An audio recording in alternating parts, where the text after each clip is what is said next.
In 2008, Jon Favreau introduced us to a whole new cinematic world through Iron Man.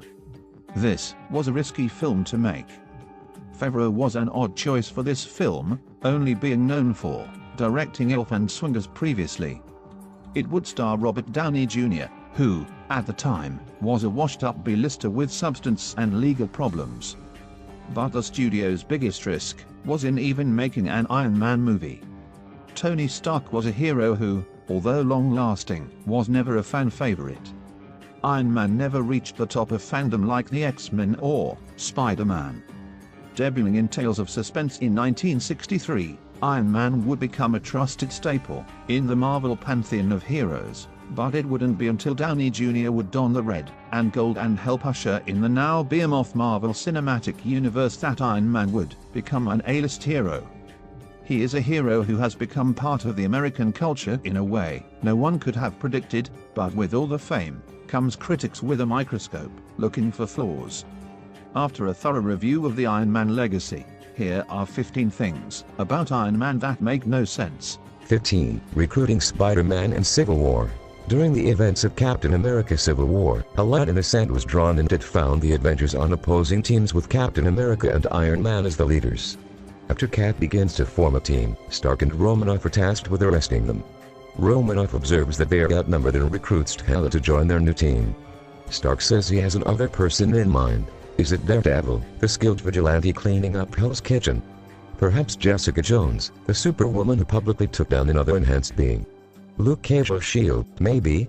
Nope. It was 14-year-old from the Brooklyn. Why? What value did he bring to Team Iron Man?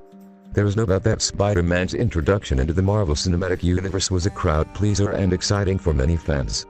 However, strategically it isn't logical to even look for another team member when they had the strongest Avenger on their side, Vision, a vibranium robot who wields an Infinity Stone.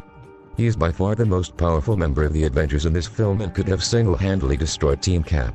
Instead, during the epic airport fight scene, Vision floats aimlessly in the sky doing nothing, which can only be due to the Russo brothers not knowing how to include him into the choreography, while Spider-Man becomes the MVP. Though it is incredibly exciting and entertaining to include Spider-Man in one Marvel's best action pieces, in the end, it makes no sense. 14. Trying to destroy Bucky Barnes. Iron Man fighting Captain America and Winter Soldier in Civil War movie. Civil War starts and ends with two similar scenes, characters having to confront the consequences of their actions. Stark meets an angry and grieving mother whose son perished during the events of Age of Ultron. This helps convince Stark that they need to change their ways and amend for past mistakes. At the end of the movie, Bucky Barnes has to face an emotionally distraught Iron Man after it's revealed that Barnes eliminated Stark's parents. It is understandable to be emotional after having this revelation, but it was made very clear that Barnes was under mind control when he committed these crimes. Barnes was a victim of mental abuse and deserved some sort of treatment, not an attack. Stark lashes out and attempts to wipe Barnes from the face of the earth, but this contradicts his motivations through the entire film. He wanted to take the law into his own hands and play judge, jury and executioner against a man who was brainwashed and forced to commit atrocities. Stark's own guilt of having taken so many lives should create some sympathy for someone who was clearly abused. Instead, he throws that all out the window and dismantles all his self-righteous arguments. Stark does have a right to be upset. He doesn't have to ever like or accept Barnes as a friend, and maybe they can hash out his feelings in a different way, but to try and terminate him doesn't quite add up. 13. Bullets are nothing, but he can't take a punch. Avengers Infinity War ending, Iron Man. Over the course of 10 years in the MCU, we have seen Iron Man get shot at, crash through buildings, survive explosions, and even have a moon thrown at him. He easily walked away unscathed. His biggest weakness? Getting punched with bare hands. At the end of Civil War, Bucky Barnes, Captain America and Iron Man engage in an emotional and gritty fight that doesn't really work out for the only character in protective armor. Thanos drops the surface of a moon on Iron Man, but it isn't until they engage in fisticuffs that Iron Man begins to struggle. To be fair, both Cap and Barnes are super soldiers, with one sporting a nifty metallic arm. Thanos is a behemoth of a creature and wields the Infinity Gauntlet. However, is Thanos' punches stronger than the impact of the moon? Are Cap and Barnes so strong that their punches are more effective than the piles of cars that Scarlet Witch dropped on him? Highly doubtful. Besides, it isn't clear how the suit protects Stark from potentially fatal injuries, but we know it does. However, by the end of Civil War and Infinity War, Stark is dealt major damage to his suit and his body because someone decided to punch him. This inconsistency in his armor does not elicit confidence if a superhero could be taken down by the likes of Mike Tyson. 12. His original comic book alibi and secret identity. Iron Man, Tony Stark, comics. This is one aspect of Iron Man that did not make it into that films, and that's because Stark's original alibi for his secret identity does not work. Iron Man was supposedly Tony Stark's and Stark Industries' bodyguard.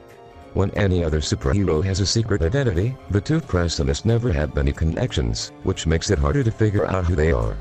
No one is looking for Peter Parker when Spider-Man shows up. Same with Clark Kent, Bruce Wayne, or Matt Murdock. If Iron Man is Stark's bodyguard, then how do they get around the fact that they are never in the same room at the same time?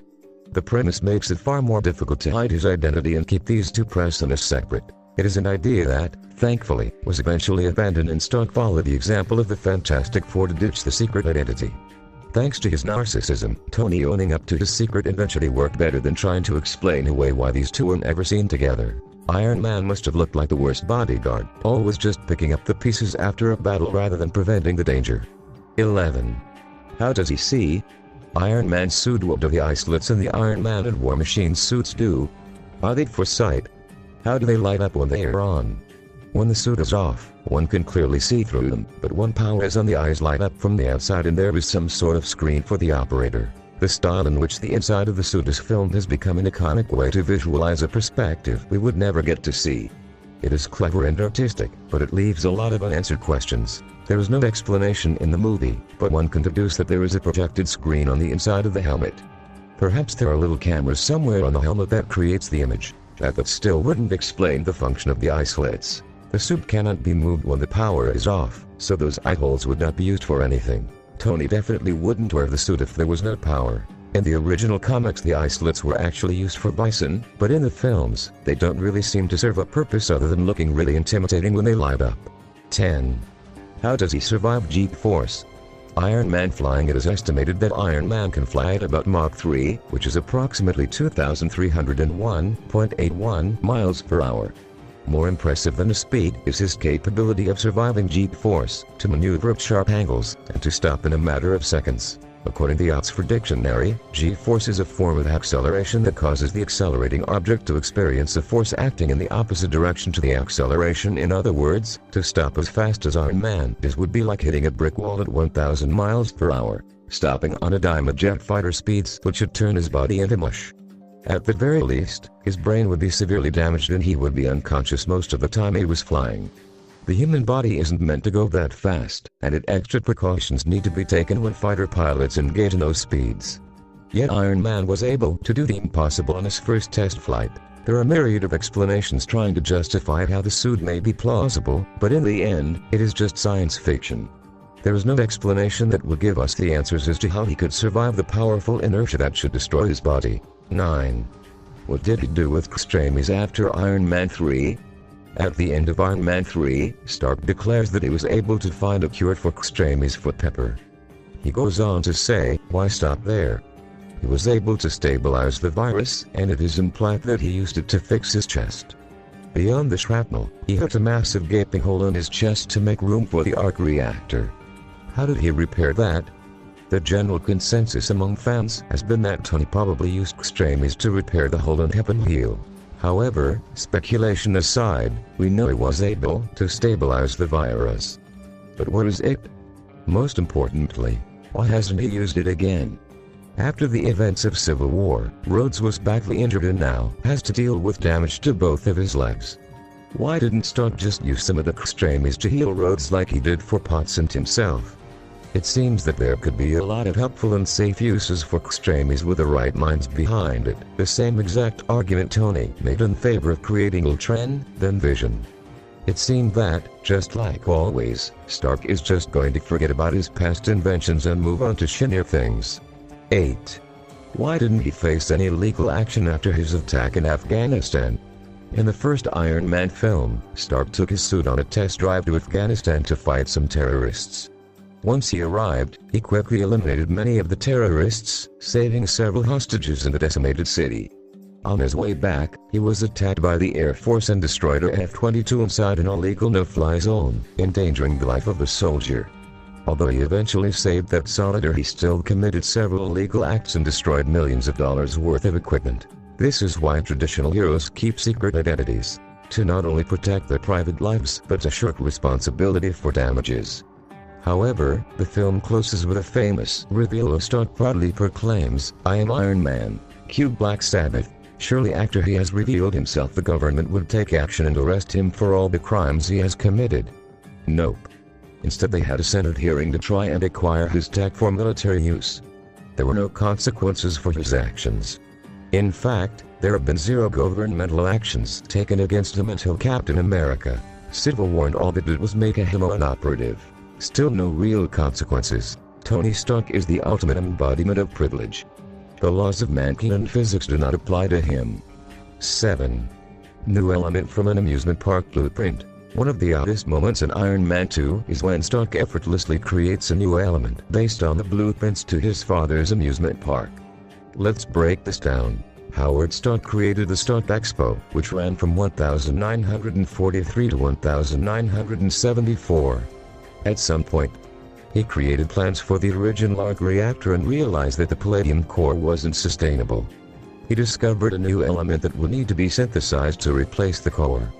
Limited by the technology of his time, he decided to build the blueprints to the element into the layout of the park. Then, hoping his son would figure it out, he left a cryptic message that the park was the key to the future. Somehow, Tony was able to figure this out and, in what looks like a single day, creates a new element that pivots the arc reactor. The devil's advocate would argue that this all makes sense because it actually works, but in reality, this is lazy, convoluted writing and has no basis in logic. The chances of this working were 1 in a million, and hiding the element in the park was such a far-fetched idea. It is truly amazing that no one at Marvel sat down and talked about how this whole plan is completely illogical. The only silver lining from this scene is a touching moment between father and son, but it isn't enough to distract from the overall nonsense that takes place before our eyes. 6. Where is the Iron Legion? Age of Ultron Iron Legion. The Iron Legion is a group of Iron Man-like robots that assists in evacuation and cleanup during battles. They made their cinematic debut in Age of Ultron. Technically, one could argue that they appeared at the end of Iron Man 3, but that the band of suits wasn't meant to work as an army. Age of Ultron showed viewers that the Iron Legion could be very helpful in ensuring the safety of the general public during the Avengers' catastrophic battles. Of course, they are quickly co-opted by Ultron to form his own army to accomplish his goals, so it makes sense that the Legion wouldn't be available during the events of the film.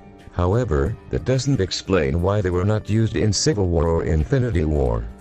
The Legion is an army built to assist Iron Man. They could have helped secure the airport, or assisted in the capture of Team Cap. They could have helped civilians while Iron Man, Spider-Man, and Doctor Strange battled the Dark Order while surrounded by civilians. Instead, they are nowhere to be seen. This seems to follow a pattern of Stark creating really effective and supportive technology and never using it again. 5. Why did he blow up the suits at the end of Iron Man 3? Iron Man 3 is a question that has been asked by many fans. What exactly did the end of Iron Man 3 mean? Why did they blow up all the suits? It really felt like an end to the character, but then he popped back up in Age of Ultron 2 years later, all geared up and ready for action, with no explanation. The official explanation was that it was a symbolic gesture demonstrating to Pepper Potts that he will no longer be distracted from their relationship. As romantic as that is, it still doesn't really explain why they are fine with destroying billions of dollars worth of potentially life-saving equipment for the future. It turns out the original idea was a little different and adds more context. Writer-director of the film, Shane Black said, at the end, if he's going to prove to Pepper his devotion in the version of the first draft, she didn't want to give up her powers. She said, "I can't do it. I can't go back," and he said, "Well, how about if I give it up then? Will you do it for me?" And he hit this scene, which was very romantic, where he sacrifices the suits in order to get her to give up her power. This would have made more sense in the context of the film if they hadn't dropped the part about Potts and left audiences confused at this wasteful decision. 4. The Hulkbuster. In an effort to control the Incredible Hulk, the Avengers came up with some contingency plans to calm him down or subdue him. One way was to use common phrases and touch that would bring out his human side. In case that didn't work, Stark and Bruce Banner created the Hulkbuster armor. In other words, the backup plan was to punch him really hard. The Avengers is not only a group made of spirit-powered beings, but some of the best minds in the world. Stronger armor is a good idea, but to simply just engage the Hulk seems foolhardy and short-sighted. They could have baited him out of the city to prevent collateral damage than try to contain the rage monster. Perhaps Iron Man could have used a modified paralyzing weapon Obadiah Stane used in the first film, or used holograms to distract him. The point is that there was no strategy used to stop the Hulk.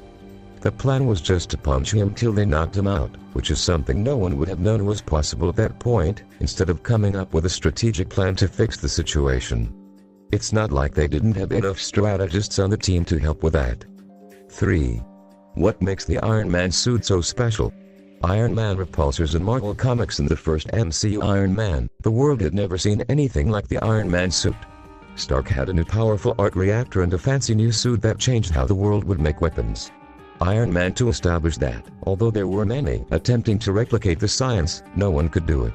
Then Ivan Vanko, played by Mickey Rourke, came along and not only created his own suit, but has also that plans to the arc reactor.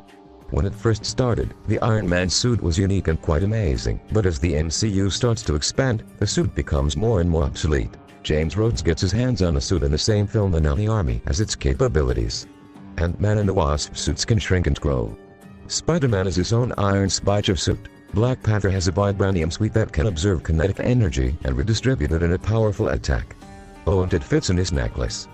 If the merger goes through between 20th Century Fox and Disney, we may see the introduction of another powerful metal suite, Dr. Doom. Dr. Doom's suit premiered a year before Iron Man did in the comics. With all this in mind, what makes his suit so special? At one point the films tried to claim it would create world peace, yet in the end, with more expansions, Iron Man is becoming a dime a dozen. 2. A super genius with unlimited resources resorts to punching people. Robert Downey Jr. is Tony Stark in the Avengers. Stark has incomparable technology, unlimited resources, and an inventive imagination. He can fly, shoot lasers, and create all sorts of weapons that can injure, subdue, or even terminate if necessary.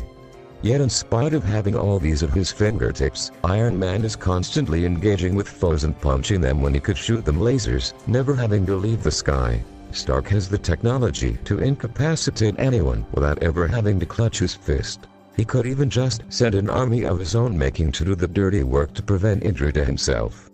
Yet time and time again we find Iron Man confronting his opponents with hand-to-hand combat and always losing. Thor, Captain America, Whiplash, Winter Soldier, and Thanos all bested him when it came to blows. It's Tony's strategy and tech that saves him in the end, but this never stops him. In every movie he tries to take someone on by punching them and it never works. For a super genius, he doesn't learn from his mistakes very well.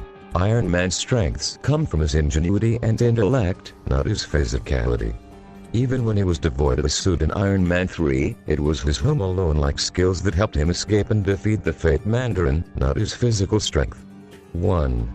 How was the arc reactor keeping Stark alive? The short answer, it isn't. Well, at least there isn't a reason given. The original purpose to have the reactor was to power the electromagnet that was keeping shrapnel from entering his heart. However, halfway through the first movie, Pepper removes the magnet and doesn't put it back in. That means there is no longer a magnet that needs powering, and there isn't a need for the arc reactor. It isn't powering his heart or sustaining him in other ways. They even double down on the shrapnel in Iron Man 3 when he gets the sharps removed, eliminating the need for the arc reactor in his chest. It also isn't clear why, when the arc is removed from his chest, he starts to go pale and loses all function. The arc is not powering his heart, so the removal of it shouldn't affect his whole body in any immediate way. The surgery that takes place at the end of Iron Man 3 makes the poisoning issues in Iron Man 2 more problematic.